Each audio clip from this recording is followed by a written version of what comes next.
외환시장은 어떤지 흐름 점검을 해보겠습니다. 유진투자선물 이지원 연구원과 함께합니다. 연구원님 안녕하세요. 네, 안녕하세요. 네, 22일 결과가 어느 정도 선 반영되지 않았을까 싶은데 일단 서프라이즈로 나오면서 달러 강세가 좀 강한 듯해 보입니다. 위쪽으로 좀 더 봐야 될까요? 원달러 환율이 3원 상승한 1087원 90전에 출발했는데요. 하지만 현재는 그 상승분을 조금 반납하면서 1086원 선에서 거래가 이루어지고 있습니다. 결국 오늘 환율은 20의 대규모 양적 완화 도입에 따른 달러 강세 상승 압력을 받으면서 상승할 것으로 전망이 되고 있습니다. 하지만 그 유로가 큰 폭으로 하락했음에도 불구하고 그동안 원화가 유로 하락에 크게 반응하지 않았고요.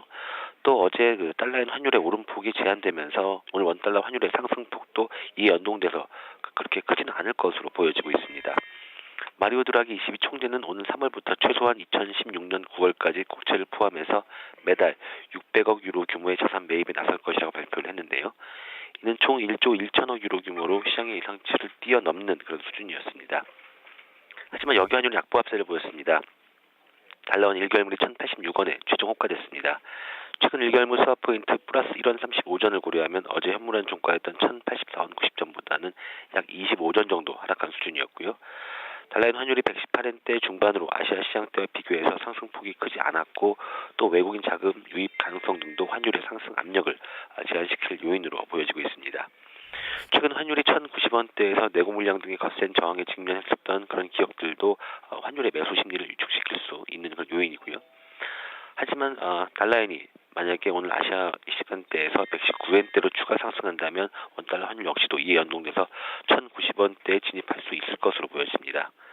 그렇지만 역시 위험 투자 심리 강화에 따른 외국인의 국내 주식 순매수가 강해질 경우에 장중 원달러 환율은 하락 전환 가능성이 높음에 좀 주의를 하셔야 할 것 같고요. 따라서 오늘 환율의 상승폭은 그렇게 크지는 않을 것으로 보여지고 장중 환율의 하락 전환 가능성에도 유의하셔야 할 것 같습니다. 오늘 환율의 예상 범위는 1083원에서 1093원입니다. 그래도 1090원 선 도전은 좀 할 것으로 보이는데 어쨌든 분위기는 달러 강세 쪽인 것 같고요. 네. 1090원대 후반까지도 그렇다면 좀 생각을 해봐야 될까요? 일단 1090원대의 진입 자체도 현재는 쉽지 않아 보이고요. 왜냐하면은 달러의 환율이 다시 아시아 거래 시간에서 조금 상승하는 모습을 보이고 좀 밀리는 모습을 보이고 있습니다. 물론 어제와 비교했을 때도 그렇게 큰 폭의 움직임은 없었고요. 118엔 중반선에서의 움직임이 지속이 되고 있는데요.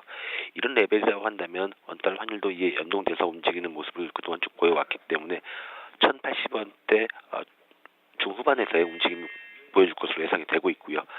하지만 옌달러 환율이 119엔대로 만약에 추가 상승한다고 한다면 원달러 환율 역시도 1090원대 진입 가능성은 높습니다. 다만 최근에 그랬듯이 1090원대에선 내고 물량 등의 거센 저항에 직면하면서 1090원 선을 내준 그런 기업들이 있기 때문에 달러 매수 심리를 위축시킬 수 있는 요인으로 보여집니다. 따라서 달러엔 환율에 주목을 해야 할 것 같고요. 달러엔 환율이 119엔대로 상승한다면 원달러 환율 역시도 1090원대 진입할 수 있을 것이다. 이렇게 전망을 하고 있습니다. 알겠습니다. 말씀 잘 들었습니다. 네, 감사합니다. 네, 오늘 예상 환율 범위 1083원에서 1093원 정도로 예측이 됐네요. 이지원 연구원과 함께 외환시장의 움직임 살펴봤습니다.